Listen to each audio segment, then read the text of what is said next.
Hey everyone, welcome to TalkAllKombat. I'm Luke.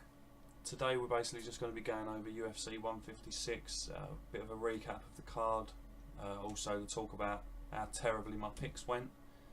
I know I spoke to a few people and I don't know many people that got the majority of picks right that night. It was just a card full of upsets and full of surprising performances from people. First of all, Benavidez against McCall. I picked Benavidez by unanimous decision, which is what happened. I thought Benavidez would utilise his wrestling a bit more than he did. It was more his speedy striking was getting the better of McCall. He was hitting McCall with the bigger shots, definitely. You saw McCall kick back, laugh a few times, and when people are laughing when they're being punched quite hard, it usually means that hurt and they're trying to cover the pain up.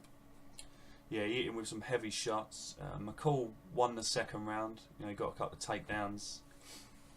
He's clearly a skilled fighter. It's just I think Benavidez's skills are of a higher level than him. As an all-rounder, a lot of times when people are outside the UFC, they get built up because people want to see something different. Oh, he's beating these guys. He's the number one in the world. I think McCall's a perfect example. It just shows you when he comes into the UFC, fights some of these bantamweights who are dropping down. They are of a higher skill level, and I think Benavidez showed that. The biggest thing McCall did was accidentally cutting Benavidez, so it wasn't. Benavidez pretty much dominated it en route to unanimous decision. One of the biggest surprises for me was Damian Maia's dominant performance over John Fitch. Just the way, I said that it was going to be a typical John Fitch performance and a unanimous decision, but I just didn't see it happening for Damian Maia. I thought that Fitch would grind him out. I thought that Maia's best chance was maybe to throw something up off his back. I still didn't see him doing that, but instead he just absolutely dominated John Fitch. Fitch didn't really get any offense off. Maybe in a standing exchange, but even then he's pretty wooden.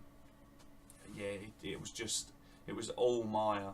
His wrestling looked completely 100% better than it ever has. He was trying submissions. He basically had Fitch thinking the whole fight. He didn't give Fitch a chance to breathe. It really was a John Fitch performance, but by Damian Maia.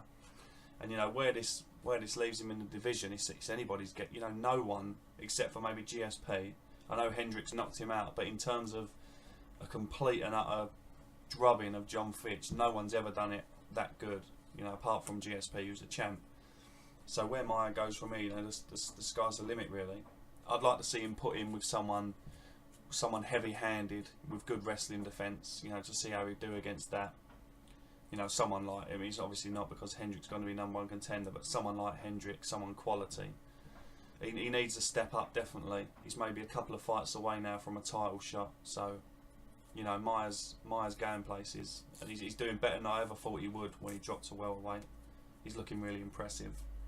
The next fight on the card was Overeem against Bigfoot.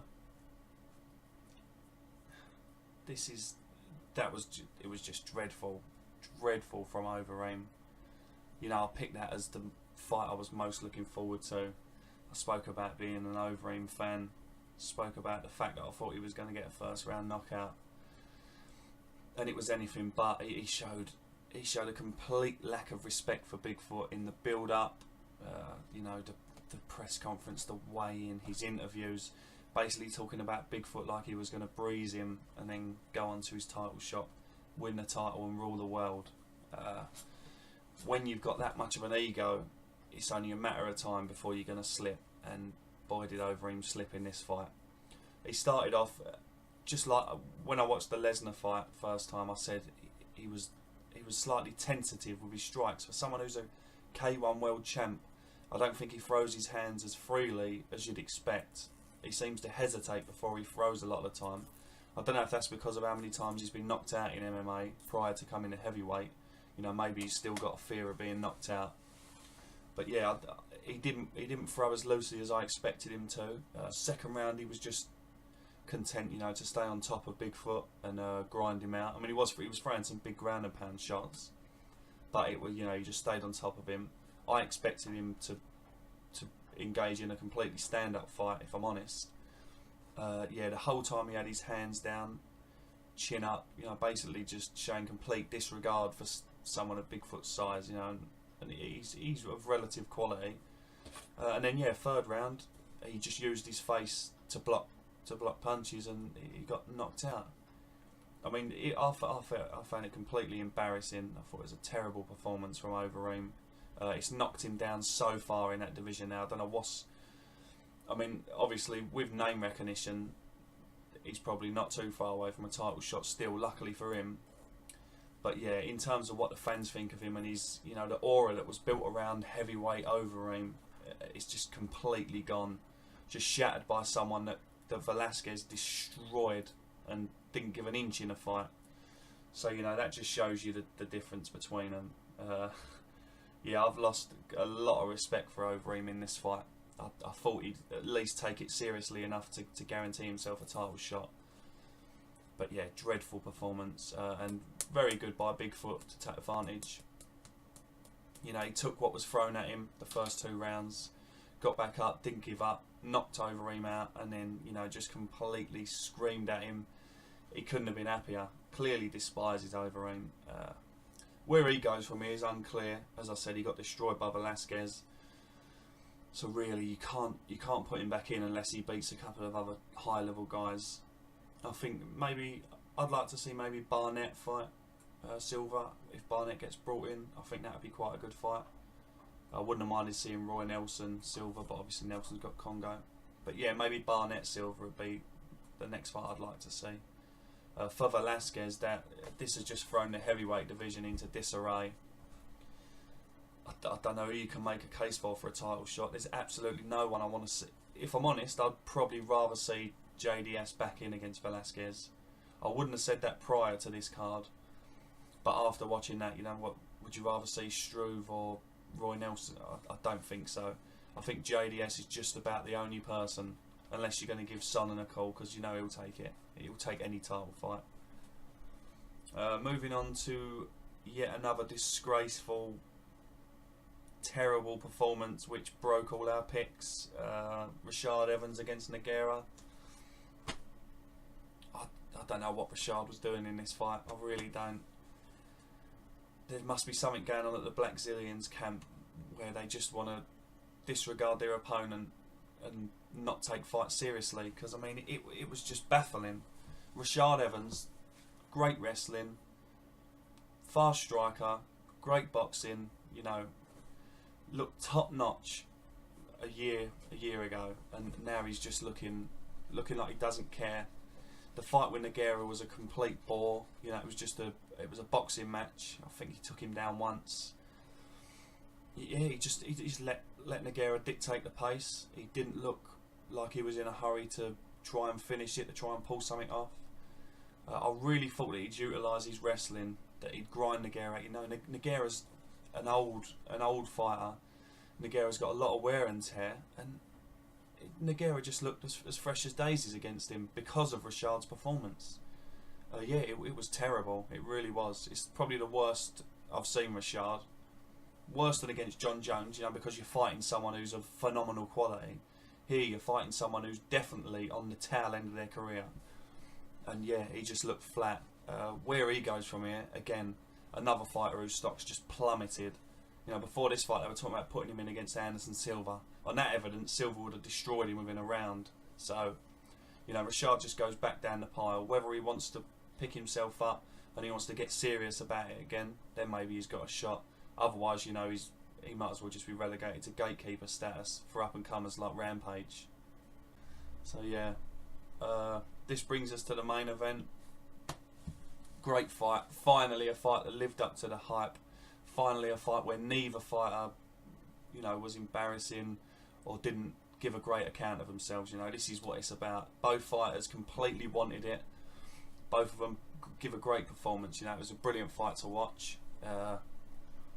I didn't see a problem with the scoring. I don't know what the fuss was about. I don't think Edgar won 3, 4 and 5. I think Edgar lost the last round.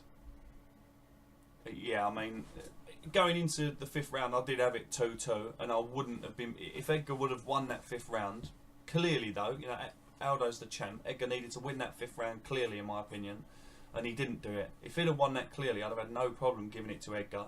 Even with that amount of damage on his face, I wouldn't have seen it as a problem. You know, it isn't about damage, it's about who wins the rounds. If it's not a 10-8 round for Aldo, 1st or 2nd, then you're even going into the 5th. But I think that Aldo won the 5th and therefore won the fight.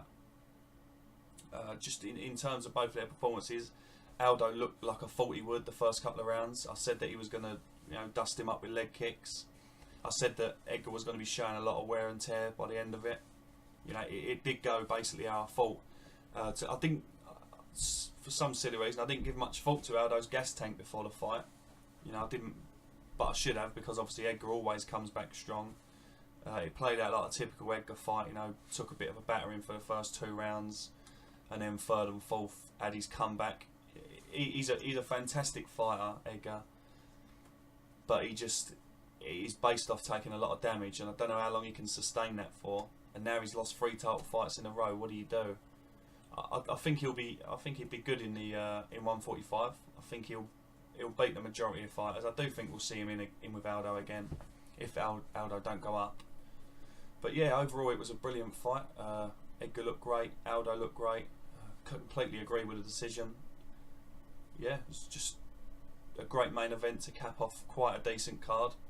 Yeah, it's just good to see a fight that lived up to the hype, where neither fighter was lackluster, or, you know, someone wasn't performing and that's why the other person won. You know, it's both of them at pretty much the top of their game.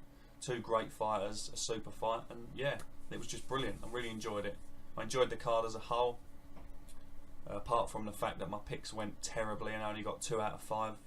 So hopefully the next card's a bit easier to pick, so I can start off on the right foot. But yeah, let me know, how did your picks go? What did you think of the card? Give me some feedback. I'm going to be trying to upload a video later with a little roundup of news, you know, speaking about my opinion of a bit of MMA news at the minute.